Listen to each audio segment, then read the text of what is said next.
If you want to write stories your readers will love, there are 3 things you need to do. Understand storytelling principles, see how other writers have applied those principles, and then use them in your own work. Here on the Story Nerd podcast, our goal is to demystify story theory. We'll help you with the first 2 steps so that you can get started with the third. My name is Valerie Francis. I'm a writer and literary editor, and I focus on stories by, for, and about women. Hi, and I'm Melanie Hill, writer, editor, and poet, and I have a passion for spy stories, fairy tales, and master detective novels. On today's episode, Melanie pitched The Bourne Identity so that we can study sequences. This 2002 film was directed by Doug Liman from a screenplay by Tony Gilroy and William Blake Herron. It's based on the 1980 novel of the same name by Robert Ludlum. Now, of course, there will be spoilers because we can't talk about the movie without talking about the movie. And we would love it if you could give the show a rating and review.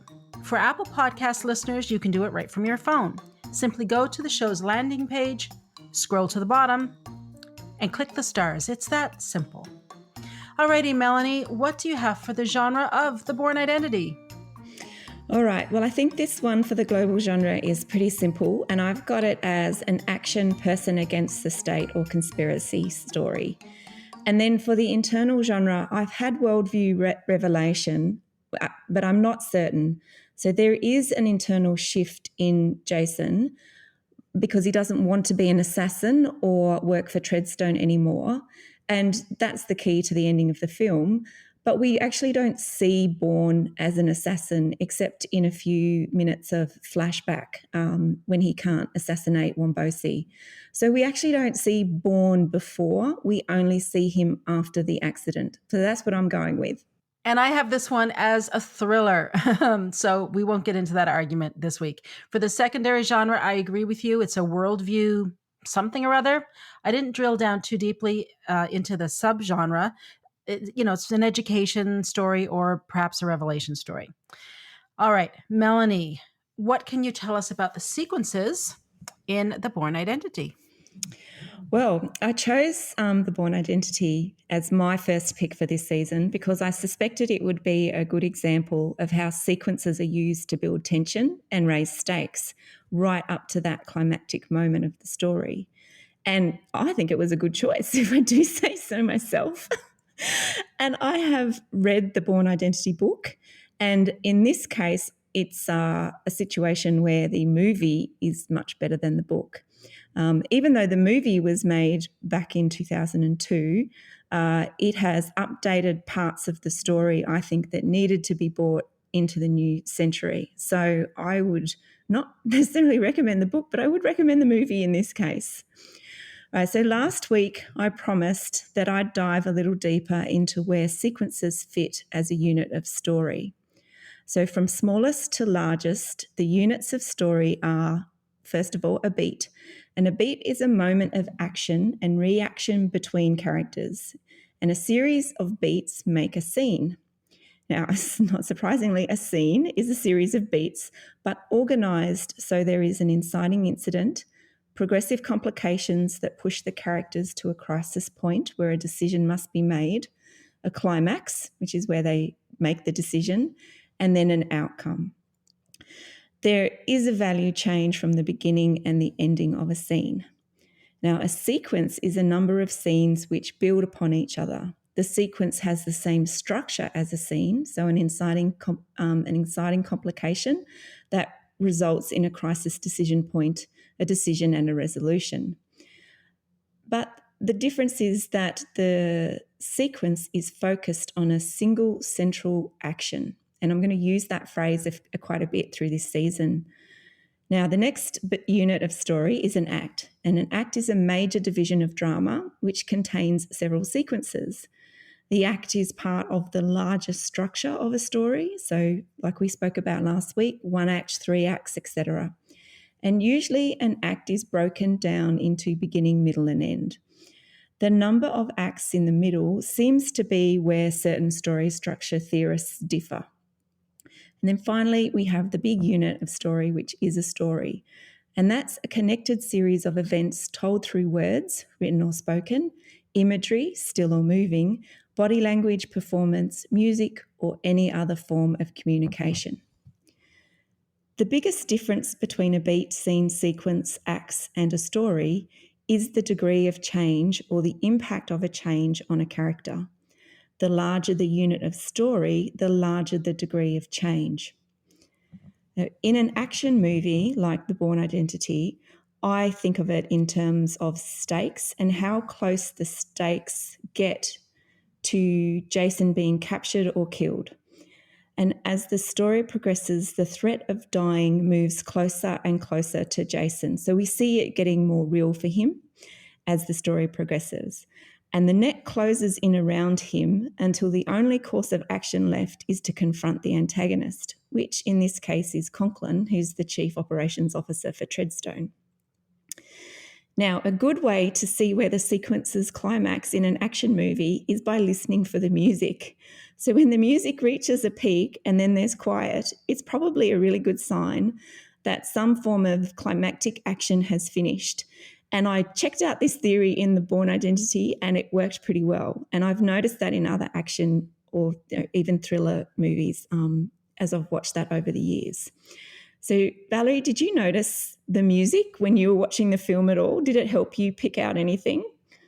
Honestly, no, I did not notice the music, and I think that is a good sign. I mean, I didn't consciously notice the music, but clearly, it was adding to my enjoyment of the movie or my experience of the movie. And this is a really neat little trick that I had no clue about until you've just said it.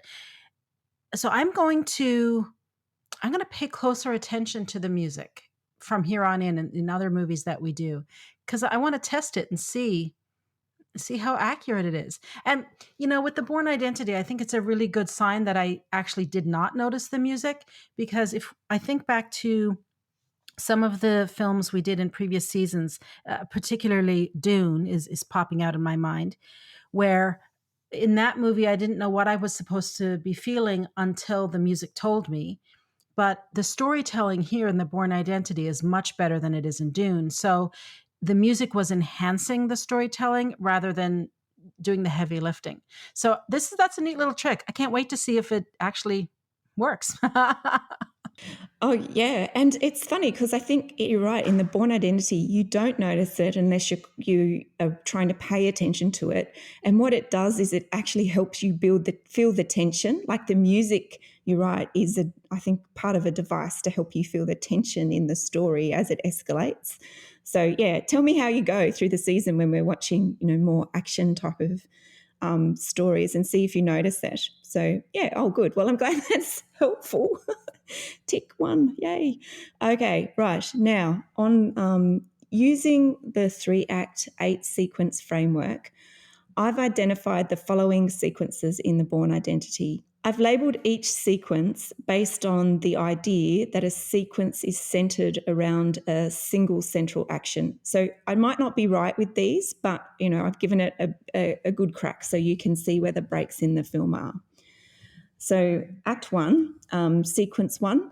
So a man with no memory is found at sea, and the actual duration of this sequence is about 2 weeks between when Bourne is picked up and then when he goes ashore. So Sequence 2 is Bourne starts his search in Zurich.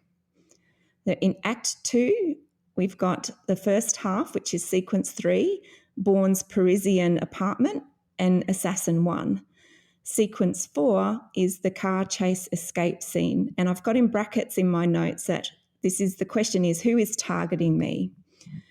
So the second part of Act 2 is Sequence 5, and all roads lead to I'm an assassin is what I've got for that sequence. In Sequence 6, I've got they're on the run, and then in notes I've got Assassin 2 shows up. And in the Act 3, which is the ending payoff, Sequence 7 is Confront Treadstone. And then Sequence 8 is It's Over. So it's really interesting to note that included in each sequence of the Bourne story are the Treadstone storylines. And Treadstone are the state and the force of antagonism, as I've mentioned before, run by Conklin and overseen by Abbott. As the movie progresses, the number of Treadstone scenes in each sequence increases until the Bourne storyline and the Treadstone storyline merge into one. Now, last week I mentioned that the writers of Tootsies had several threads they used to weave the sequences and create more and more tension as the story evolved. The writers of the Bourne Identity have done a similar thing. The threads that build the scenes in the sequences are the Treadstone with Conklin and Abbott, the three assassins, Wombosi, the romance with Marie, and also Nikki in the Paris office. So they're the threads that I picked out of the movie this week. So Tootsie used the threads to create more and more ridiculous situations for Michael to get out of. But in Bourne, the build is different. The threads create tension by showing the audience more than the protagonist knows. And this is called dramatic irony. Dramatic irony is where the audience knows more than the protagonist. The Treadstone storyline is a really good example of how to use dramatic irony in an action story. And this is one of the easiest ways to create narrative drive. It creates tension because the audience is waiting for something to happen. In the Bourne Identity, this makes sense because if we only had Bourne's side of the story, it would not make much sense, or the beginning of the movie would not make much sense. So to introduce the Treadstone characters when Bourne encounters them or he becomes aware of them for the first time, we'd be a bit lost and we'd have no context for who these people are. So we'd probably be very much in the same situation as Bourne. The Bourne Identity is also a chase movie, so we need to see the chase happen even if Bourne doesn't know who is really chasing him or if he's being chased at all. So this also establishes our forces of antagonism in a movie. The combination of knowing more and seeing how the forces of antagonism want to move against Bourne amps up the tension in the viewer. The point is, the dramatic irony not only provides the viewer with knowledge, that knowledge is relevant to the story, and because we can't do anything about it, we can't warn Bourne, we can't stop anything from happening, then the tension rises in us as well, and we are complicit even if we don't want to be. So that knowledge makes us complicit, and that's, I think, a really good way to think about dramatic irony, or to think about the situation where you could use dramatic irony in your stories. So here are the number of scenes in each sequence for the Treadstone storyline. So I've included in this the scenes with Nikki and the assassins in the Treadstone storyline because, well, they're slightly different branches. I think they have the same trunk. So in sequence 1, there's 1. In sequence 2, there's 4 scenes. In Act 2, Sequence 3, we have 3 scenes, but they also start to get longer as we move into the middle build of the story, or Act 2. In Sequence 4, we have 4. Then in the second part of Act 2, Sequence 5 has 6, and Sequence 6 has 6. And then, this is really interesting, in the ending payoff, so Sequence 7 is where the 2 storylines intersect and they become the same storyline. And then in Sequence 8, the 2 storylines separate again.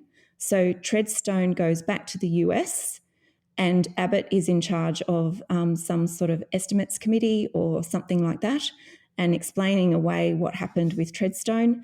And then the Bourne storyline goes off to find Marie, I think in Greece. I'm pretty sure it's in Greece. So they separate again. So the Bourne Identity is a good story to use as an example of when to give the audience information and how much to give them in each sequence. Look at where the Treadstone and Bourne storylines intersect. So the first one is with the assassin, the first assassin in sequence 3, and then at the end of Act 2 in sequence 6, which is when Bourne encounters and kills the professor. And this is the point where Bourne must change his strategy, or he chooses to change his strategy. He shifts from being the hunted to being the hunter.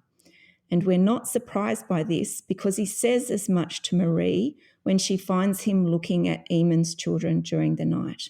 Now, there are three assassins, Zorn in Paris, the professor at the farmhouse, and Castell at the Treadstone house. They appear at very strategic points in the film. Zorn is Bourne's first contact with Treadstone. This is where Bourne knows he's being hunted, and he knows what those who are hunting him are willing to do, and that's kill him. The meeting with Zorn also sets up all the pieces falling into place when Bourne realises that he's an assassin, which is at the end of sequence 5.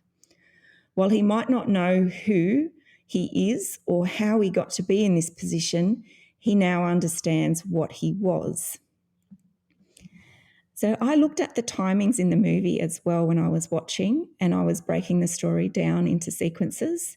So very roughly, each sequence ends at the 15-minute mark, with the exception of sequence 8, which ends around the 10-minute mark. And everything is wrapped up, and the two storylines have gone their separate ways again right at the end of the story. And then there's about 5 minutes left over for the credits. So once I broke this story into sequences, I really started to understand how it was working. And where Tootsie used farce, the Bourne Identity used dramatic irony to create tension. Thematically, dramatic irony is a great device choice for an action chase person against the state genre story.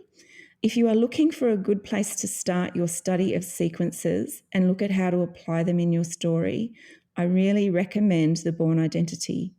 Each sequence is clear, the single central action for each sequence is clear, and Bourne's change of strategy in order to deal with Treadstone is in the right place and drives home the ending of the movie.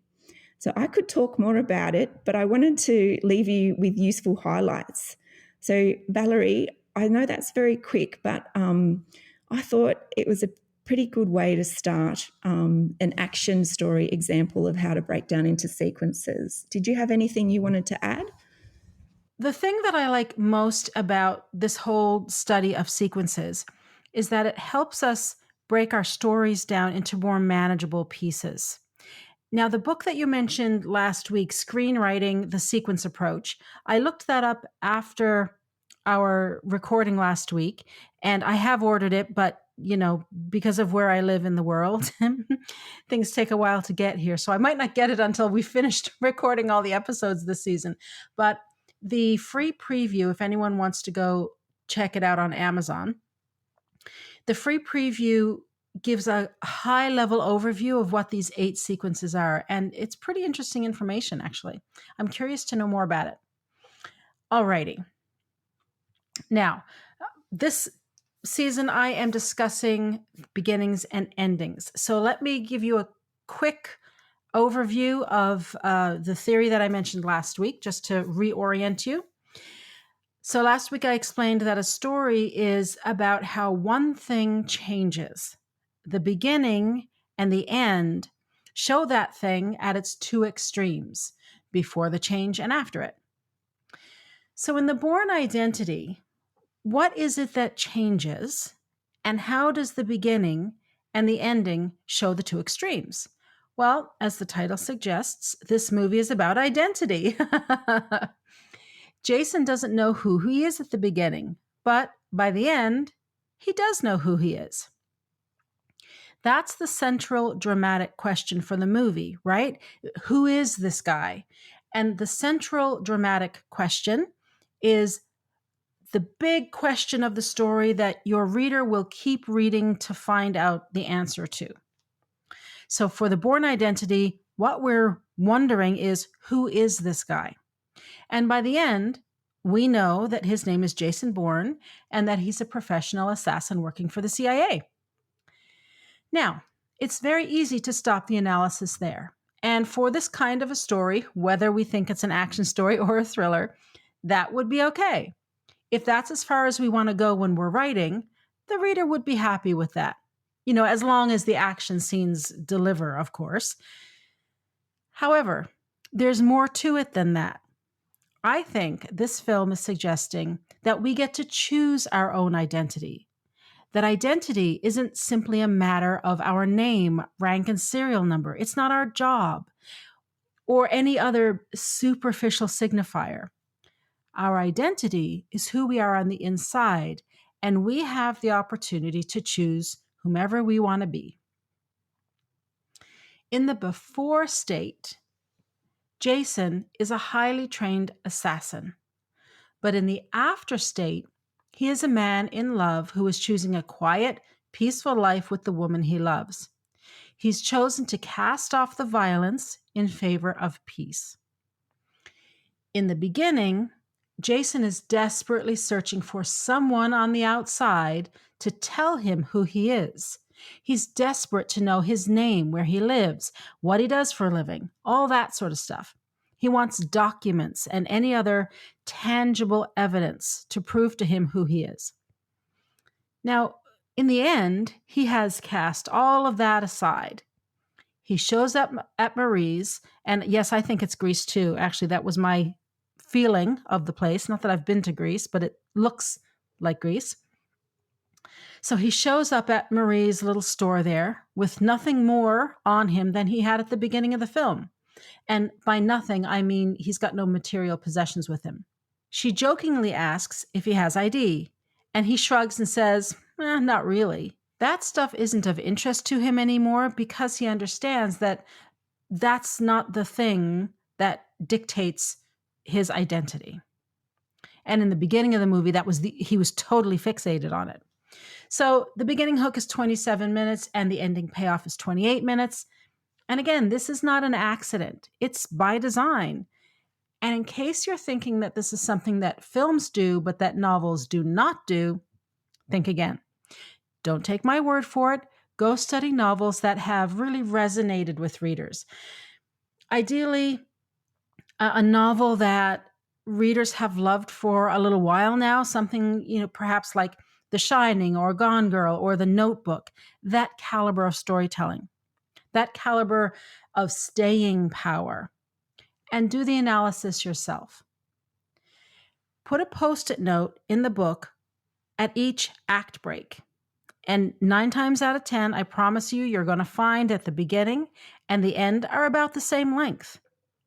And you'll also find that halfway through the book, something significant happens that propels the story forward in a big way. And that thing is called the midpoint shift. And I'll talk more about that next season. Now, I find all this stuff fascinating. Melanie, did you have anything you wanted to add to that before I go on?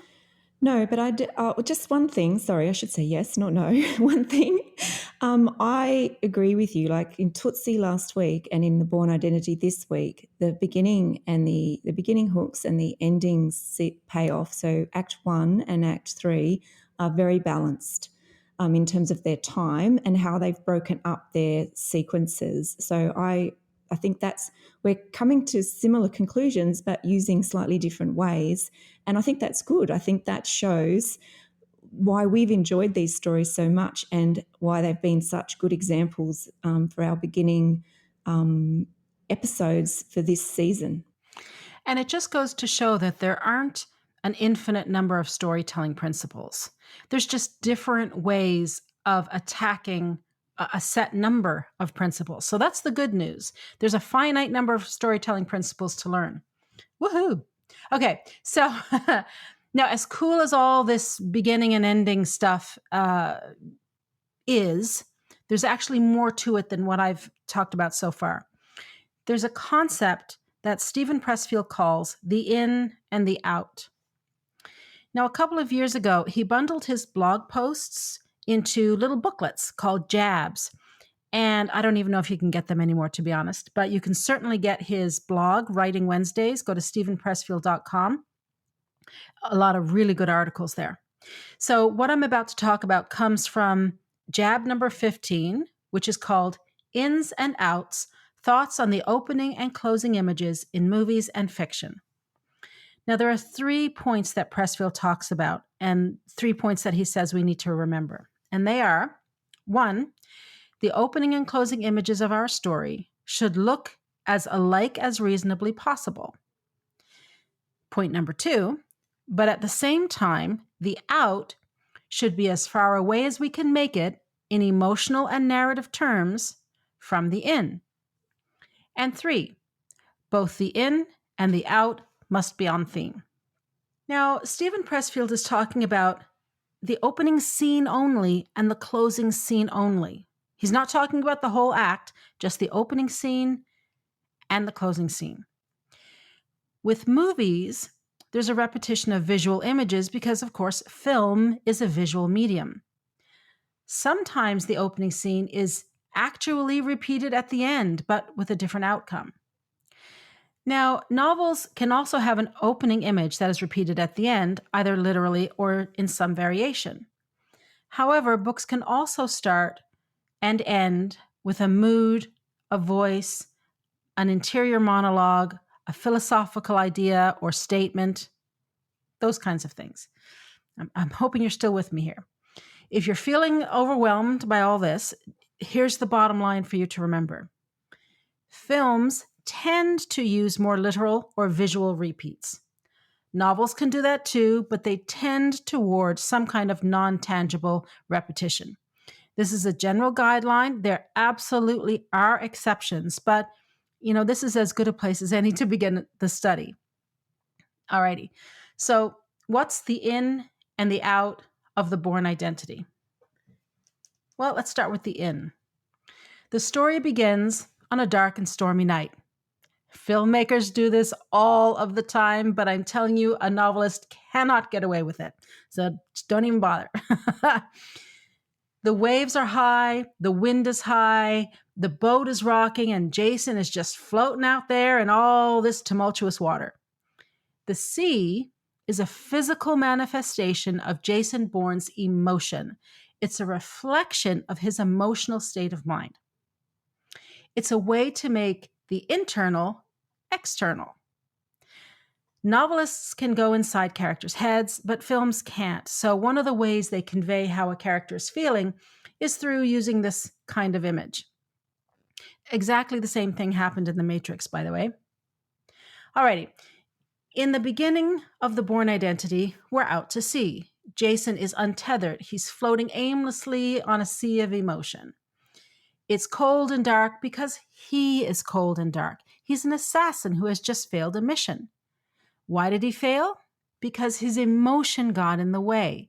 He saw Wombosi's little boy and it stopped him in his tracks. That's his limit, right? That's the line he will not cross. He will not allow children to be harmed. So it's like in that moment, Bourne's emotional dam broke. And now his emotions are flooding out of him in a rush. And his emotions, which he has obviously repressed for a long time, are now swirling and churning just like the sea. And just like the sea, this rush of confused emotion is going to kill him if he doesn't get help. Of note here is that the whole film is cold and dark. It's only at the very end that we see any light and warmth, and that brings me to the out. Alrighty, so the out is this. Bourne is in a warm, bright, welcoming seaside location that we both think is Greece. He's with the woman he loves. The camera pans out from the land to the sea. This time, Jason stays on land because he's grounded. He's no longer floating aimlessly. And the water, you'll notice, is calm and serene. Now, it isn't totally flat. There are still waves in it because Bourne is still feeling emotion. His ordeal has not left him as an emotional automaton. I mean, that's the way he was when he was an assassin, right? Completely shut down emotionally, presumably. You'd have to be, wouldn't you, to be an assassin? I don't know. Instead, here in the ending scene, we see that there are waves on the ocean, but they're small and they're gentle and they're kind of lapping kind of waves. When they crash on shore, it's with this picturesque white foam. And if you've ever spent any time sitting by the sea and listening to this kind of wave crashing on shore, whether it comes in on a beach or over rocks, you'll know that it has a very calming and almost a meditative effect. It's very peaceful. So the film uses the literal repetition of water and being at sea or going back out into sea. but it's also a repetition of the theme and the question that this story explores, which is, what is identity? No, oh wow. That is actually your take on that, Valerie, is not what I was expecting this week, but it's a really valid point. And the use of the symbols in the water is so I suppose I wasn't conscious of it, but all of that was really good in terms of the beginning and the ending, and a good way to analyze and represent, like you said, that internal state and how it manifests in an external way. Yeah, that's fantastic. Okay, so that begs the question, what were you expecting? Well, I was expecting more of a breakdown of how things mirrored. So last week we could see that, I think, quite clearly, that the steps into the story were similar to the steps out of the story in terms of Michael's arc, whereas this story didn't have that, the beginning reflected in the ending in the same actions, but with a different emotional point of view from the protagonist. Does that make sense, what I'm saying there? That, yeah, I hadn't thought about the Bourne Identity in terms of the weather being the key to how he's interpreting, or where he gets to a place where he's now comfortable with his new identity. So, yeah, I just wasn't expecting that. That's really interesting and great. Well, that speaks to the way that these storytelling principles can be interpreted and imagined in the hands of different creators. And that's what I like so much about these storytelling principles. I mean, sure, we have to start somewhere when we're learning them. So finding straight up examples of something just makes it easier to understand. But then when we start to apply them to a whole bunch of different types of movies and novels, applying to genre widely and to different mediums too, actually helps. We get to see all the interpretations of these principles. So that's why stories don't have a formula, but they do have a form. And it's up to the creator, the writer. This is the real meat and potatoes of our jobs, going into our imagination and imagining and interpreting these principles in new and different and innovative ways. Anyway, what is today's action step, Melanie? Right. So today's action step is, for me, is to pick an action movie and see if you can identify the 3-act 8-sequence breaks. Listen for the music and watch the clock to see if the breaks are what you'd expect them to be and where you'd expect them to be. So this will start to give you a feel for the pacing of the story and the build towards the climactic points. Alrighty, well, that wraps it up for this week. Now, next week we do have a bit of a programming change. We had said that we would study Good Luck to You, Leo Grand, but because it's such a new film, it isn't available in Australia yet, and we hadn't realized that when we announced that we would do it. So, for next week, we've chosen another of Emma Thompson's movies, Sense and Sensibility. To support the show, please leave us a rating and review, and tell your writer friends about us. For even more information about putting story theory into practice, subscribe to my Inner Circle by visiting valeriefrancis.ca/Inner Circle, and follow me on Twitter and Instagram @Valerie_Francis.